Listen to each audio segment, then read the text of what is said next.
तो क्या एफडी में पैसे इन्वेस्ट करके हम अमीर बन सकते हैं? तो चलिए देखते हैं। तो जैसा कि हमें पता है कि एफडी हमें पर ईयर 7% का रिटर्न देती है।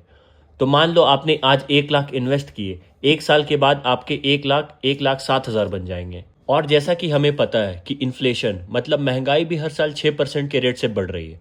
तो आपने आज अगर 1 लाख इन्वेस्ट किए भी तो 10 साल के बाद भी वो 1,09,000 बचेंगे, क्योंकि चीज़ों के दाम भी बढ़ रहे हैं।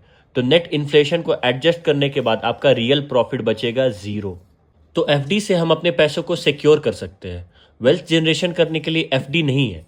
और अगर हमें वेल्थ जनरेट करना है तो हमें इन्वेस्टिंग पर ज़्यादा ध्यान देना पड़ेगा rather देन सेविंग्स। और इसी तरह फाइनेंस सीखने के लिए फॉलो करना मत भूलना। तो क्या एफडी में पैसे इन्वेस्ट करके हम अमीर बन सकते हैं? तो चलिए देखते हैं। तो जैसा कि हमें पता है कि एफडी हमें पर ईयर 7% का रिटर्न देती है।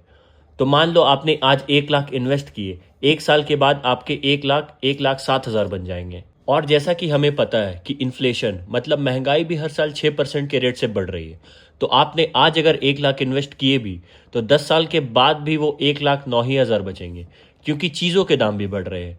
तो नेट इन्फ्लेशन को एडजस्ट करने के बाद आपका रियल प्रॉफिट बचेगा ज़ीरो। तो एफडी से हम अपने पैसों को सिक्योर कर सकते हैं। वेल्थ जनरेशन करने के लिए एफडी नहीं है।